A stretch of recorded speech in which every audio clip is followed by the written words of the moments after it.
Bonjour, bonsoir et bienvenue à toi dans ce nouvel épisode de CHAP, le podcast découvert des artisans engagés du futur, réalisé par le Chapiteau à Marseille. Aujourd'hui, nous recevons Mathieu, à l'origine du collectif Animals Industry et véritable acteur de la scène musicale marseillaise. Mathieu a énormément de casquettes différentes d'un point de vue professionnel, dont celle de réalisateur des podcasts de CHAP d'ailleurs. Donc si nous avons un problème aujourd'hui avec la prise de vue ou de son, ce ne sera pas de sa faute. Salut Mathieu et merci d'avoir accepté de passer de l'autre côté de la caméra et du micro pour nous accorder cet entretien. Ça va, t'es pas trop stressé? Salut Camille, ben non, écoute, plutôt bien. C'est à la maison, hein, ici, je suis à l'aise depuis 2 ans. T'es sur ton fauteuil rouge là, donc ça y est, tu Ouais, as pris tes marques, tu es bien. tout va nickel. Ok, nickel. Est-ce que tu peux te présenter et présenter tes projets et tes engagements dans la musique? Alors, moi c'est Mathieu, nom de DJ Kaog. Donc j'ai créé le collectif Animals Industry, collectif parce que il y a Soum Soum, il y a APG, anciennement Simus, qui s'occupe de la direction artistique, etc. Je suis arrivé Animals Industry, ça date de 2017, donc ça fait 3 ans que je fais ça maintenant. Et à côté de ça, donc j'ai une agence, une boîte d'événementiel et communication, digital marketing, création de contenu, etc. Sur laquelle en fait j'organise d'autres événements comme Choukran, comme le festival au Fatch et quelques directions artistiques dans des bars et clubs de la région. D'accord, donc tu as vraiment tu as plutôt une multicasquette au-dessus de ta tête. Oui. Et, mais avant tout, c'est quand même DJ et compositeur. Quel type de musique tu produis et est-ce que tu as des inspirations particulières qui viennent, je sais pas, d'un univers spécial Déjà, moi j'aimerais revenir sur ton nom de scène, Kaog. On en a parlé la dernière fois, c'est inspiré de Family Guy. Ouais, exactement. La série la plus débile du monde et qui, peu importe ce qui t'arrive dans la vie, te remontera toujours le moral. Et du coup, tu puises tes inspirations. Mes inspirations, ben je dirais que c'est assez rave. J'aime beaucoup chiner les vieux disques les vieux disques que plus personne ne veut, dans les Maüs, dans les brocantes, etc. T'as toujours des sonorités qui me plaisent. C'est fou, mais j'ai toujours détesté les reverbs, les gros synthés qu'on trouve maintenant. Enfin, détester, c'est un bien grand mot, mais j'aime beaucoup les vieilles sonorités, aller à quelque chose de très simple. Et ce que je produis, ça ressemble beaucoup de la techno avec des sonorités minimales, donc, Mhm. ou de house, comme on veut. C'est vraiment, voilà, mes inspirations au tout début venaient vraiment de la micro house et la minimal. Et après, petit à petit, ça s'est transformé un peu vers la techno, la rave, le break. C'est ce genre de choses qui me plaît à moi. Ok, et où est-ce qu'on peut écouter tes productions? Tu as une plateforme de prédilection, quelque chose? Alors, SoundCloud, j'ai un profil Kaog. Alors, moi, le truc, c'est que je produis, mais je diffuse très peu. Parce que j'aime beaucoup un concept qui avait été, qui est très ancien, qui s'appelle le dubplate, où en fait, des gars comme par exemple Lil Louis faisaient des prods, et au lieu de les sortir grand tirage, etc., dans des albums, machin, en fait, ils gardaient le dubplate. Donc en fait, c'est le CD, le vinyle de base qui te sert à graver tous les autres vinyles. Et ils jouaient, en fait, ils avaient qu'un disque, donc il y avait que lui qui avait son morceau, et si tu voulais l'écouter, c'était dans ses sets. Et moi, j'ai tendance à beaucoup faire ça. Je crée beaucoup de musique que je joue dans mes sets, mais que je diffuse jamais sur les réseaux. Ok, c'est un peu ton jardin secret en fait. Ta musique, tu, tu l'utilises pas pour la partager. Enfin, tu la partages d'une certaine manière, mais pas à base de stream, Ouais, en voilà, gros. c'est vraiment la diffuser. En fait, c'est limite, j'impose une condition pour l'écouter, quoi. Tu l'écoutes à fond, souvent au chapiteau, et puis dans un set, au bout d'un certain moment de récit de la soirée. Et du coup, de cet amour pour la musique est née la meute d'Animals Industry. C'est comme ça que tu l'appelles, la meute. Ouais, Quand est-ce que... Donc non, tu nous as dit que l'aventure, elle a commencé en 2017, c'est bien ça? oui, le 18 février. C'est très précis, c'est bien. Oui. Et pour quelle raison, en fait, t'as voulu créer cette meute de vrais fans et partisans des musiques électroniques? tu, Tu as eu une raison particulière, une appétence particulière? C'est quand j'étais barista, en fait, j'ai rencontré j'ai rencontré un ami, Mesrod, donc son nom de DJ, Mesrod, qui bosse avec le collectif Get Dub. Et on a monté de suite un petit événement ensemble. C'était mon premier événement qui était au Dog Village. Et on a fait 600 personnes. J'ai trouvé ça énorme, mais pas assez brutal. Et j'ai adoré dans cette soirée le fait qu'on ait mélangé des gens. On avait commencé avec un concert, puis on avait fini sur la techno, on était passé par la micro house. Et tout ça, en fait, je me suis dit, putain, les gens, ils ont vraiment besoin de se lâcher, mais comme des fous. Et j'ai vraiment focalisé toute mon énergie sur l'identité du collectif, forcer les gens à se comporter un peu comme ils veulent. Alors, bien sûr, en respectant un minimum les autres, même un maximum les autres. Et j'ai vraiment construit ça autour de cette volonté-là. Et Animals Industry, le nom, il vient en fait, j'avais envie que les gens répondent à leurs instincts les plus primaires, dans le sens où ils se lâchent un maximum, qu'ils soient tous les uns sur les autres, collés, on regarde toujours à droite, à gauche, qu'est-ce qui se passe, voilà, quelque chose de très, très, très brutal et plein d'amour. Mais c'était exactement le sujet de la question suivante. Bah voilà. Euh, j'allais te dire que tout le concept du crew, en fait, il tourne autour de cet univers très sauvage, cru, presque agressif, en fait. Mhm. On le voit même dans les visuels que tu réalises. Mais pourquoi cette sauvagerie un peu et cette cruauté, en fait, qu'on ressent un peu dans ton univers? Bah c'est un moyen de se défouler, c'est un exutoire. De toute façon, la fête, hein, c'est 7 heures de. Quand tu sors du travail le vendredi ou même le samedi, enfin, quand tu attaques ta soirée, en général, tu es parti pour 6 7 heures. C'est ce moment-là, c'est du plaisir, de la rencontre, de la découverte. Tu hurles, tu danses, tu cours, tu rigoles, tu parles hyper fort. Et en fait, on a gardé comment dire, le plus Plus bruyant en trash, fait, un le plus peu. bruyant de Mm. tout ça, ouais. Et on l'a gardé pour alimenter l'énergie qu'il y a dans nos soirées techno. Comme on leur coupe le son aux gens pour les faire gueuler, on monte sur les DJ booths, on met les cagoules, on jette les cagoules, on se jette sur les gens. Enfin, on essaie de faire quand même monter très très haut la pression. Et en parlant de faire monter la pression, c'est souvent au chapiteau que tu as organisé les soirées les plus folles du Ah collectif. bah Et oui. d'ailleurs, ça a aussi été, enfin, c'est aussi devenu les soirées les plus folles du chapiteau. Est-ce que tu peux nous raconter un peu l'histoire de ce partenariat et de cette histoire d'amour avec le chapiteau? Ben ça s'est passé quand ça a ouvert, je suis passé, j'ai rencontré de suite Mariana et Arnaud et on a commencé un peu à imaginer des dates ensemble, j'en ai fait quelques-unes, ça m'a permis aussi un peu de tester mon public, leur public, et progressivement on s'est hyper bien entendu, et c'est ce qui a fait aussi que quand tu viens bosser au chapiteau, enfin en tout cas quand nous, Animals vient au chapiteau, on est beaucoup plus motivé, on est très très engagé dans les soirées qu'on organise ici parce que t'es tellement bien, tu t'entends tellement bien avec les boss, euh, tu mets double dose d'énergie, tu crées de plus grosses choses et c'est bien que le public l'ait remarqué parce que c'est vrai qu'ils ont été présents, ils ont donné un peu, enfin, ils ont vraiment répondu souvent présents en tout cas à tous les événements et je pense aussi grâce à l'énergie que nous on a mis tous ensemble.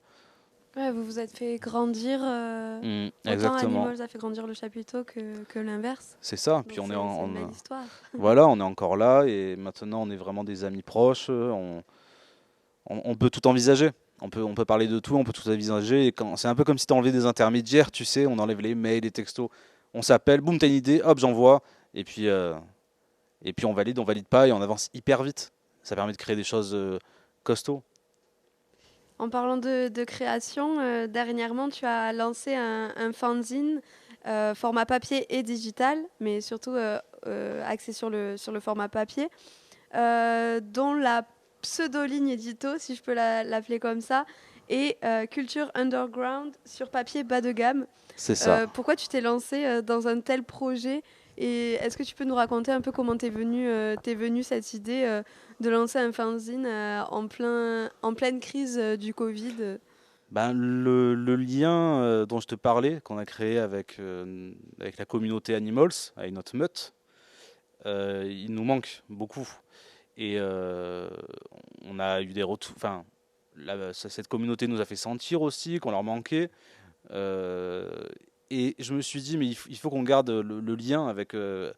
Faut qu'on garde le lien, faut continuer aussi à alimenter un peu la culture underground dans ce moment un peu difficile. Et, euh, et en fait, il y a peut-être 10 ans, j'avais lancé un magazine sur Aix-en-Provence qui s'appelait le Dichtowel Mag. Et Dichtowel, donc le torchon à vaisselle. Donc en gros, le torchon, ce magazine est un torchon, ou ce papier est un torchon quand on parle d'un mauvais article. Et bon, c'était pas allé très loin, et j'avais toujours eu l'envie de recommencer, de relancer ce projet-là. Et là, quand on est arrivé avec ce down en fait des événements, bah, j'ai eu du temps pour travailler sur plein de choses, et notamment ce projet que j'avais envie de relancer depuis des années.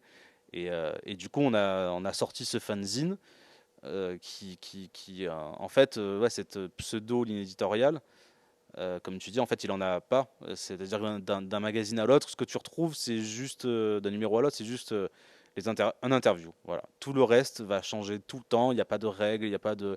Ça me saoule déjà. Et puis au moins, je suis certain que on pourra surprendre plus facilement aussi notre public.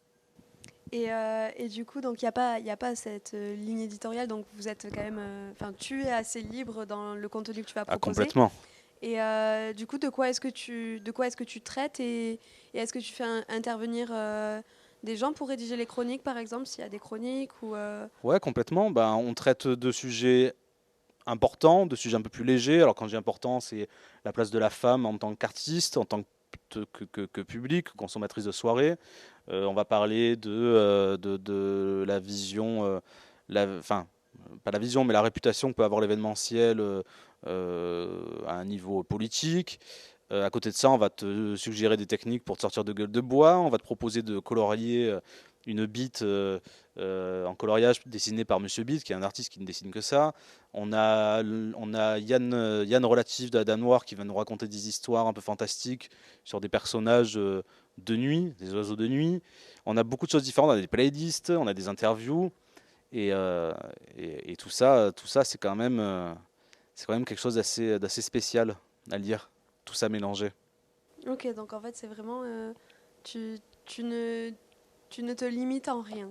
Tu Non. te limites en rien, c'est un sujet qui va te plaire, hop, tu vas en parler, quelque chose que tu vas trouver d'important, tu vas décider de faire intervenir quelqu'un peut-être qui maîtrise mieux le sujet que toi ou quelque chose comme ça. Ouais, voilà. Et puis on fait venir des gens qui savent écrire ou des collègues qui ont envie d'écrire un texte.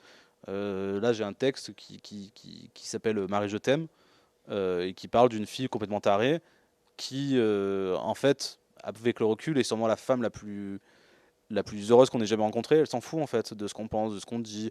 Elle fait son truc dans une soirée, elle va boire du lait, lait à la fraise, et tout le monde trouve ça chelou et elle vit sa meilleure vie. Et tu vois, c'est des choses comme ça, un peu amenées à des. Tout mène quand même à une réflexion. C'est quand même l'objectif. C'est vraiment, c'est que tout soit quand même léger à lire. S'il y a une réflexion, qu'elle soit pas brutale, qu'elle soit quand même elle peut être engagée, mais sans violence. C'est pas un combat. On n'a pas lancé un fanzine pour mener un combat sur plein de sujets différents. C'est vraiment l'échange et pourquoi pas déclencher des discussions dans des soirées, dans les transports en commun si les gens le lisent. Mais voilà, c'est vraiment l'objectif. Et concernant du coup la version papier, tu la distribues par quel moyen?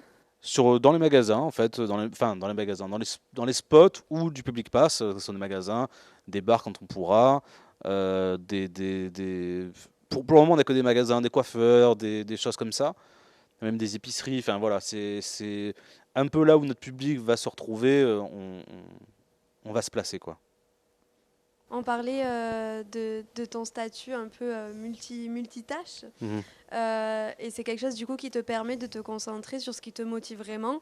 Donc que ce soit de la production, du graphisme, de la vidéo, de la réalisation vidéo ou de la production musicale en tant que DJ.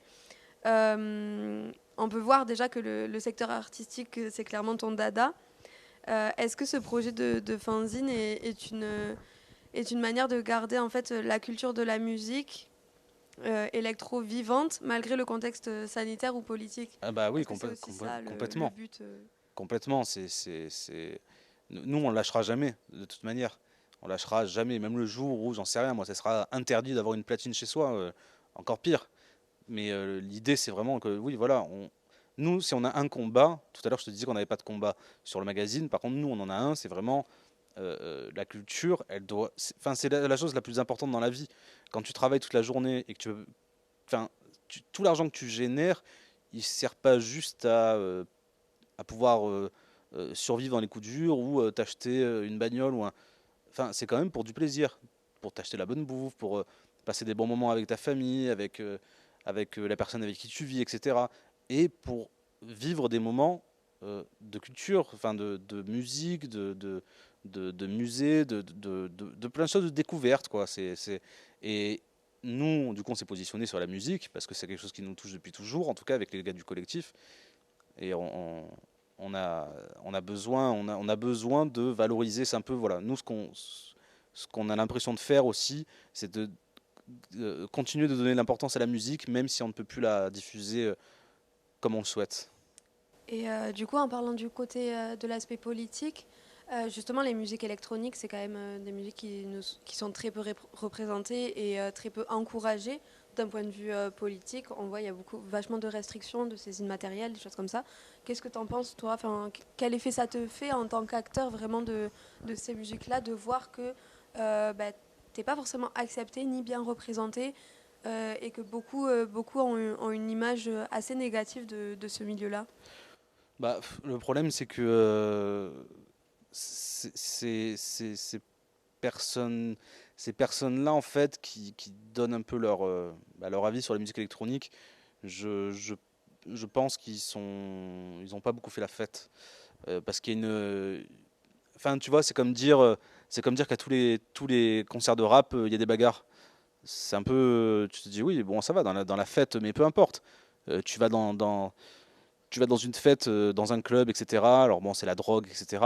Oui, il y en a de la drogue, mais à côté de ça, je suis pas persuadé que le pourcentage de personnes qui prennent de la drogue dans des soirées mondaines ou même dans des entreprises un petit peu de grosses entreprises, je pense pas qu'il soit vraiment inférieur à, enfin voilà, t'as compris l'espèce de schmilblick que je viens de sortir. Mais voilà, tu peux pas, on est vite catégorisé. Après, les saisines matérielles, etc., c'est autre chose. Ce sont les rave parties, les free parties. Ça, c'est quelque chose sur lequel bah, j'ai pas vraiment d'opinion parce que évidemment qu'il faut que la rave elle continue d'exister. Après, demander 10 ans de prison pour un gars qui a organisé une teuf, bon les gars, on va se détendre un peu hein, en attendant. Ça serait peut-être bien d'avancer sur les procès en cours sur les grandes personnes qui gèrent notre pays et qui n'ont toujours pas rendu l'argent ou purgé leur peine ou qui finalement finissent chroniqueurs sur C8, enfin voilà, ce genre de délire. Bon, acharnez-vous plutôt sur ces gens-là enfin, ce seraient des condamnations qui pourraient en plus servir au pays, quoi, plutôt que de s'acharner sur des gars qui Qui ont font de la juste, musique. c'est pas juste ont eu envie de faire de la fête, mais qui ont fait peut-être une connerie si on suit les lois, mais enfin, faut pas que ça Sans serve vouloir partir d'une mauvaise Ouais, intention. voilà, c'était vraiment rassembler les gens pour qu'on rigole. Mm. C'était pas détourner de l'argent pour remplir mon compte dans je sais pas quelle île. Voilà, tu vois le délire? Donc bon. Mm. On va parler un petit peu du futur, parce que c'est beau quand même de se projeter. Ah, à fond. Euh, quels sont tes projets à venir? Tu comptes bien garder tes soirées au chapiteau, j'espère? Ah bah oui, bah ça c'est obligatoire. Après, mes projets, alors c'est un peu mes projets pour Animals. Là, on va partir sur une année où je vais essayer d'organiser ou en tout cas d'être booké un peu partout en France, voire en Europe. On commence à prendre des contacts un peu avec des clubs en Italie, en Allemagne, tout ça, tout ça. Donc c'est vraiment l'objectif de cette année. Ensuite, peut-être recommencer à faire des soirées dans des lieux privés. Enfin, dans des lieux privés. En fait, Animals, quand j'ai commencé à faire ça, c'était j'investissais une galerie d'art, un salon de coiffure, un espace coworking et on faisait la teuf là-dedans. Voilà, au début, c'était ça, Animals. Et j'ai envie un peu d'y retourner. du coup. C'était plus intimiste, on était moins nombreux, etc. Et l'ambiance était un petit peu différente. De temps en temps, ça me manque un peu, parce que ben, mine de rien, quand tu fais une soirée à 100 ou 200 personnes, bah, à la fin, tout le monde, enfin à la fin, au bout de 2 heures, tout le monde se connaît, et il y a une atmosphère vraiment, je sais pas, on est à la maison, quoi. Donc ça, c'est pour la partie animal, c'est après pour la partie publicité, etc. Enfin, mon entreprise Amoré. Bah là, du coup, focus vidéo, mais bon, ça, on le dit pour les auditeurs parce que toi, tu étais clairement au courant que j'étais devenu à fond. Oui, c'est vrai, il nous bassine beaucoup avec la vidéo, il est fan. C'est Il mon s'est nouveau. découvert une nouvelle passion. Ah ouais, clairement. On arrive malheureusement à la fin de cet entretien et comme tu le sais, tu ne vas pas y échapper. On a une requête spéciale pour toi, Mathieu. Vas-y, balance. Mais toi, tu as de la chance quand même parce qu'on en a 2 à te proposer. Tu Ah, choisis c'est celle vrai? que tu veux. Vas-y. Ok. Alors, tu dois répéter le plus rapidement possible, soit chapper au chapiteau et s'exercer au chirp, même moi j'ai du mal, ou chapper au chapiteau et chapeauter le projet de chap. Alors, Chapper au chapiteau ou s'exercer au chirp, ou chapper au chapiteau et chapeauter le projet chap. donc, chapper au chapiteau et s'exercer au chirp, ou chapper au chapiteau et chapeauter le chap. Pas mal, hein? Ouais. Pas mal. Mais c'est parce que tu t'es entraîné plusieurs fois en fait. Et non, j'ai même pas lu. Tu Mariana, as elle eu a failli me le l'occasion. dire tout à l'heure. Je fais non, non, non, non, faut que ce soit la surprise. Ah, c'est bien, c'est bien, c'est bien. Merci Mathieu d'avoir accepté de jouer le jeu. Ben, merci à toi, merci au chapiteau, et dédicace à tous mes potes d'Animals. Ouais, dédicace à tous tes potes d'Animals. Très bien. À bientôt. À bientôt. L'heure du chat. C'est l'heure du chat. Là, c'est l'heure du chat. Je crois que c'est pile poil l'heure du chat.